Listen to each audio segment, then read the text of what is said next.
ازيكم يا حلوين؟ جايبالكم النهارده فيلم بقى اكيد هيعجبكم، لان فيلم النهارده كله اكشن واثاره، حاجه كده بقى فاخر من الاخر. بس علشان تستمتعوا معايا بالملخص الجميل ده فانتوا لازم تكملوا معايا للنهايه. لكن الاهم من ده كله انك تصلي على النبي، وكمان تعملي لايك واشتراك في القناه. وقبل ما ابدا فيلمنا احب اقول لكم وحشتوني كتير وبس كده. فيلمنا بيبدا معانا بساتيا، وكان عايش مع مامته راجي في نفس المنطقه اللي اخت ناتيا مع جوزها فيه، وبيكونوا بيحتفلوا هنا بعيد وبيكونوا فرحانين قوي. وتاني يوم بيسافر ساتيا مع مامته لانه خلص بكالوريوس طب وجراحه كمان، وهيتعين في مستشفى حكومي تحت التدريب. وبيركبوا تاكسي علشان يوريهم العنوان الجديد، لكن التاكسي بيكون مش عارف العنوان وبيفضل يلف بيهم على الفاضي. وساتيا بيقول له اسال اي حد عن العنوان بدل ما انت عمال تلف كده على الفاضي. والسواق بيسال البنت دي وبيكون اسمها لاكشمي، وبنعرف ان هي مذيعه راديو، فبتبص لهم هنا وبتقول للسواق يروح وراها. وفي الطريق كل شويه كانت بتقف هنا علشان تشتري حاجه، وكانت عماله تعطلهم، فبيتضايقوا هنا منها وبيسيبوها وبيمشوا وبيسالوا حد تاني. واخيرا بيوصلوا البيت، وبتكون لاكشمي هنا وصلت قبليهم، وبتقول لهم لو كنتوا مشيتوا ورايا كان زمانكم وصلتوا معايا. فبتقول لها راجي لو ما كنتيش بتعطلينا ما كناش سبناكوا ومشينا. فبتديهم لاكشمي الحاجات اللي اشتريتها، وبتقول لهم ان عمها قال لها ان في دكتور هيوصل النهارده مأجر الشقه، فاشترت لهم هنا شويه فاكهه وحلويات وكمان خضار علشان ترحب بيهم. شفتوا ظلمت البنيه. وتاني يوم بيروح ساتيا المستشفى علشان يستلم شغله، لان طبعا دكتور تحت التدريب، بس بيقابل مريض حالته خطره جدا، وبتترجاه هنا مراته ان هو ينقذه. وفعلا بيتعامل مع المريض هنا، ودي بتكون اول حاله ليه، وبيديله حقنه وبيعالجه فعلا. وبيقابل دكتور هنا كبير وبيسأله انت مين؟ فبيقول له انا ساتيا، دكتور هنا جديد تحت التمرين وجاي يقابل العميد. وبيرحب بيه هنا الدكتور، وبيعرفوا ان هو العميد وبيكون اسمه روبرت. فبيعتذر ساتيا هنا للعميد وبيقول له انا اسف اني اتعاملت مع المريض ده قبل ما اقابل حضرتك واستلم من الشغل، بس اللي حصل ده غصب عني والله، لان حالته كانت خطره جدا. لكن العميد بيكون متفاهم قوي الموقف ده وبيقول له ولا يهمك، ده واجب الطبيب في اي وقت. وهنا بابا لاكشمي بيكون خايف قوي ومتوتر، وبيقول لساتيا الحق بنتي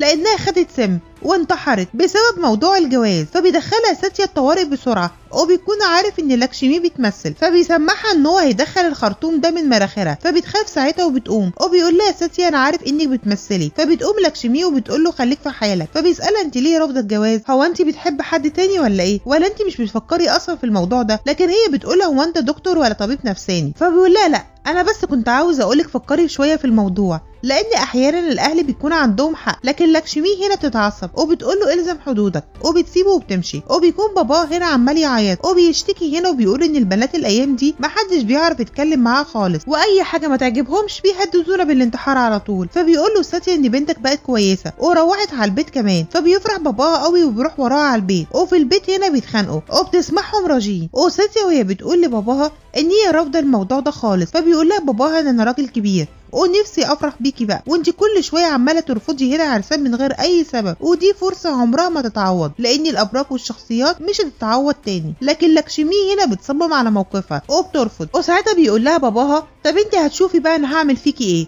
وبيسيبها وبيمشي. والمره دي بتترجى لاكشمي ساتيا ان هو ينقذ باباه، لانه فعلا خد سم حقيقي، وبتقوله لا ماليش غيره في الدنيا دي. فبينقذوا ساتيا هنا وبيفوقه، وبيطلع يتكلم مع لاكشمي. وبيطلع ساتيا وبيقول لها صدقيني باباكي ممكن يخف، لكن بكلمه حلوه منك انت مش من العلاج، وافقي على الجواز وشوفي هو هيفوق ولا لا. فبتسكت لاكشمي هنا وبتفكر شويه. فبيدخل ساتيا هنا لباباه وبيقول له بنتك وافقت على الجواز. ففجاه هنا بيخف وبيفرح قوي، وبيتصل بيه مهيش وبيقول له بنتي وافقت على الجواز. فبيروح ساتيا لاكشمي وبيقول لها شفتي بقى خف ازاي بسبب موافقتك انت بس على الجواز، وبعدين حتى عريسك اسمه مهيش، يعني اكيد حلو زي اسمه. فبتقول له هو بيتكلم ماهي مش مهيش. وبيقول لها اول مره اعرف ان في راجل اسمه ماهي. فبتقول له ماهي دي ست. فبيقول لها اكيد ام مهيش بقى. فبتقول له انت فاهم الموضوع غلط، ماهي دي اللي بابايا انا اللي هيتجوزها، انت مش فاهم الجواز ده لمين، مش ليا انا، ده لبابا، هو عاوزني اوافق على الجواز ليه هو مش ليا. فبينصدم ساعتها ساتيا، ولما بتعرف مامته هنا بتفضل تضحك معاه على الموقف ده. وتاني يوم بيقابل ساتيا في طريقه هنا راجل مضروب وكان عمال ينزف ومرمي في نص الطريق. فبينزل ساتيا وبيشوفه وبيحاول ان هو يساعده، وبينقله بسرعه المستشفى،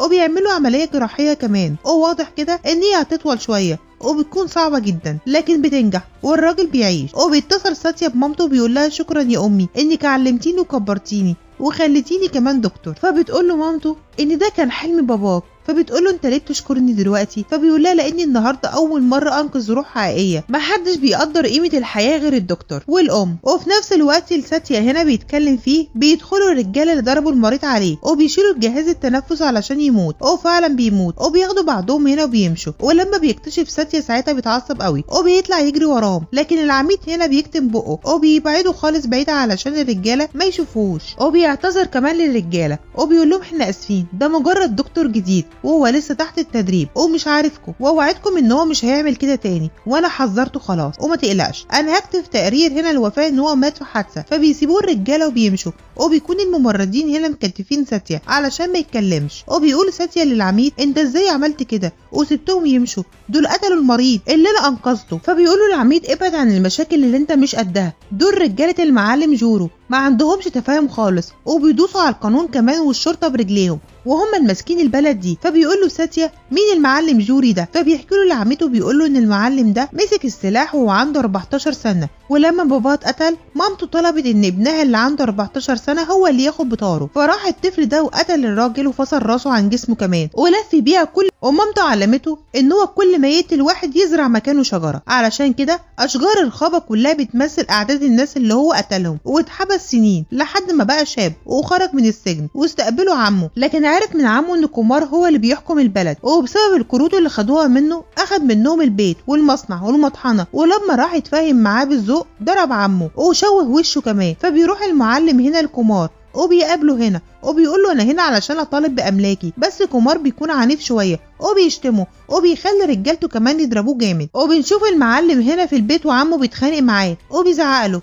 وبيلوموا ان هو راح لانه كان خايف عليه لان كومار هيقتله. فبيخبط الباب وبيكون كومار هو اللي بيخبط، فبيقول له اهرب بسرعه كومار هيقتلك، بس المعلم هنا بيزعق وبيقول له افتح الباب. ولما بيفتح بيلاقي كومار في ايده هنا ورق وعمال يعيط، وبيقول للمعلم هنا سامحني انا غلطت غلطه كبيره قوي، ودي كل الاوراق الملكيه، انا اسف رجحولي بقى. وبنلاقي ان لما رجاله كومار ضربوا المعلم هنا هو كمان ضربهم كلهم وخنق كومار لدرجه انه كان هيموت، وابنه الصغير هنا ترجاه ان هو يسيب باباه، علشان كده المعلم خطف ابن كومار وكومار خايف عليه وجه هنا يديله كل الممتلكات وبترجاه ان هو يرجع له ابنه. فبيقول لعمه خد الورق ده وحطه في الدولاب واديله ابنه، موجود عندك في الدولاب. ايوه كان مخبي الولد في الدولاب. وفي اليوم ده استسلم هنا كومار للحكم المعلم، وبيقرر ان ابن الراجل اللي قتله المعلم ده هو صغير ياخد طار باباه ويقتل المعلم. ويكون بنت واقفه هنا وبتحدف المعلم بدي علشان يدافع بيها عن نفسه، علشان كده بيعجب بيها قوي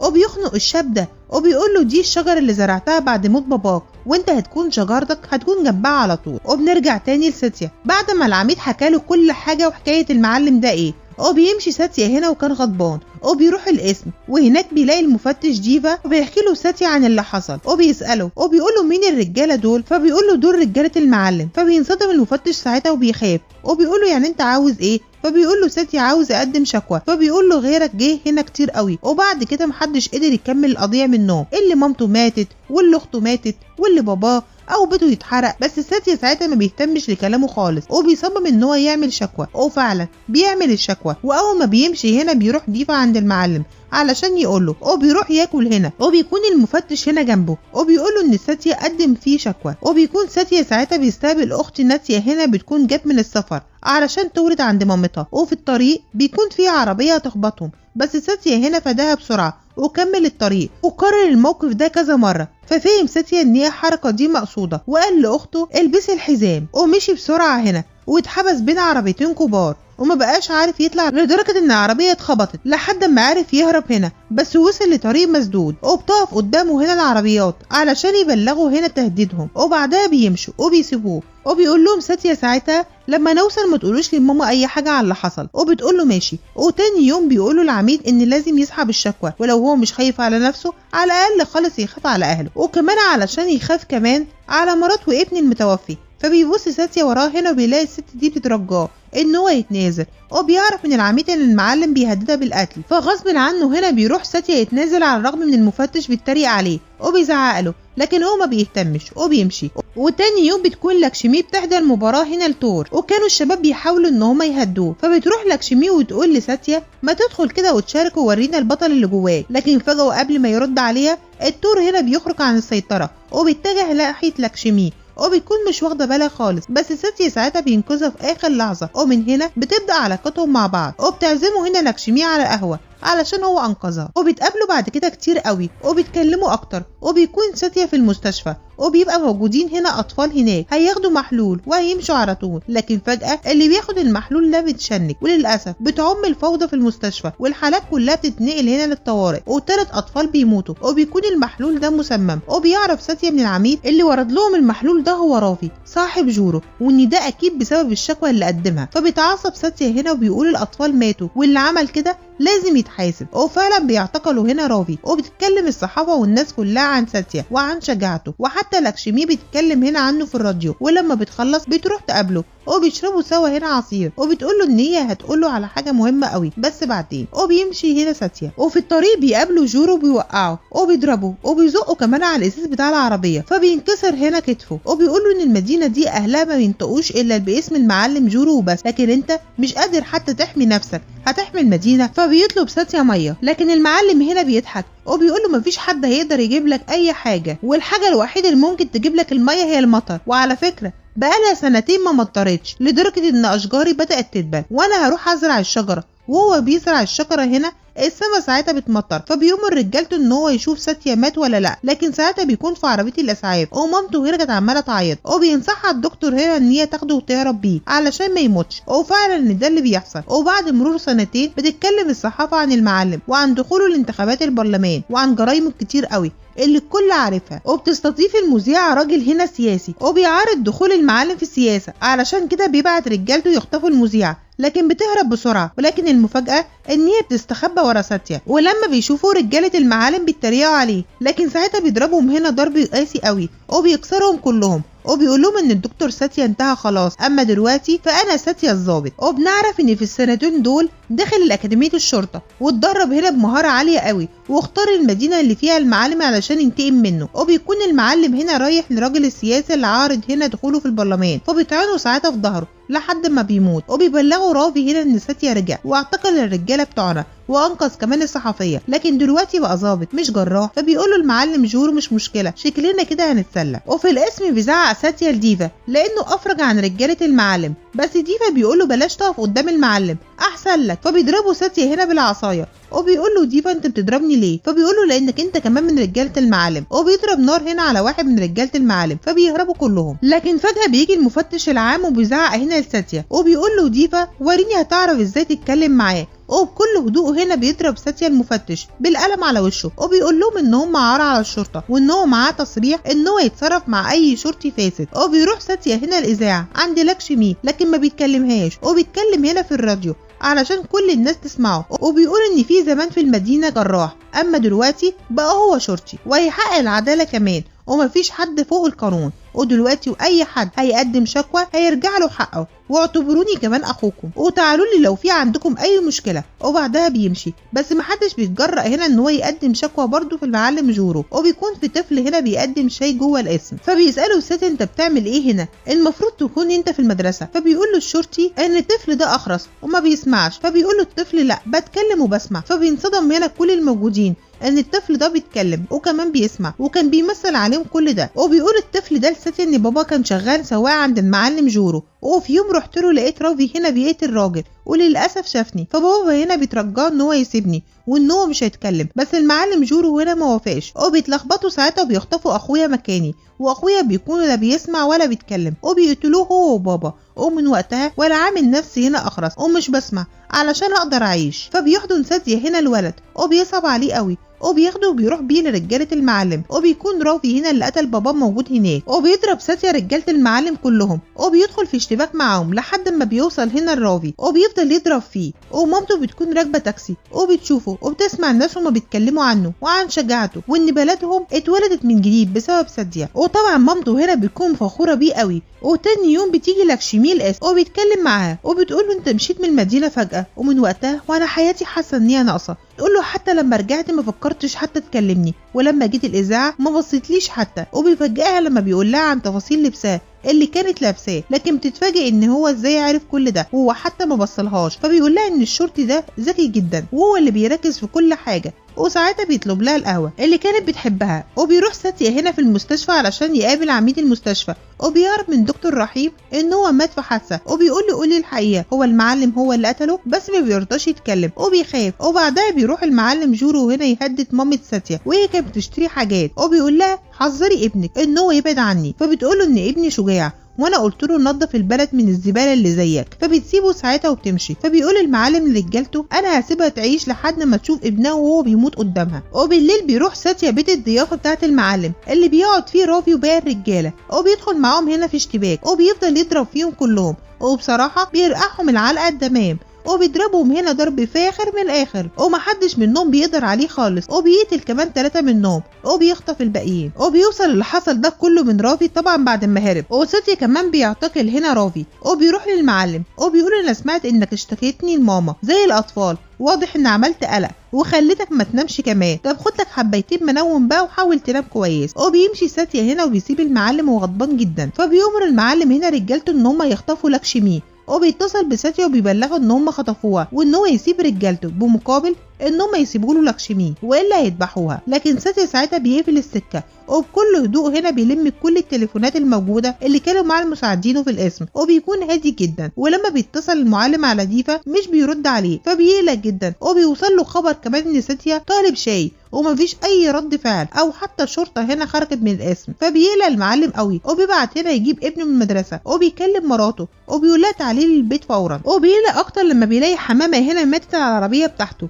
وبيحس ان ده فيلم مش حلو خالص. فبيقوموا رجالته ان هم يسيبوا لاكشمي، وفعلا بيوصلوها هنا لمحطه الاذاعه، وبتتصل بساتيا وبيروح لها بسرعه وكان قلقان قوي وخايف، وبتقول له انا كنت عارف انك هتنقذني، اكيد طلبتهم، احكي لي انت عملت ايه. وبيقول لها ولا اي حاجه، وبتزعل منه ساعتها. وهو بيقول لها احيانا الصمت بيكون اقوى من العنف، علشان كده انا استخدمت معاهم المره دي الصمت. فبتعجب جدا بشخصيته وبتبوسه. وهنا بيفتكر دكتور رحيم لما دخل المعلم هنا على روبرت العميد وخنقه لانه انقذ ساتيا، ومرضاش كمان يقوله على مكانه، وطعنه كمان في رقبته بالمقص لحد ما مات. واكبر رحيم ان هو يكتب في التقرير ان سبب الوفاه حادثه، علشان كده بيتصل ساتيا هنا بسرعه، وبيقول ان هو كان خايف ومش واثق فيه، اما دلوقتي بقى عنده فيه ثقه كبيره قوي، وكمان معاه دليل هنا قتل العميد. فبيؤمر ساتيا هنا رجالته ان هو يطلعوا جثه العميد علشان يعيدوا تشريحها، وفعلا بيطلعوا الجثه وبيلاقوا فيها هنا جثه رحيم ميت فيها. وبيتصل المعلم هنا وبيقول لساتيا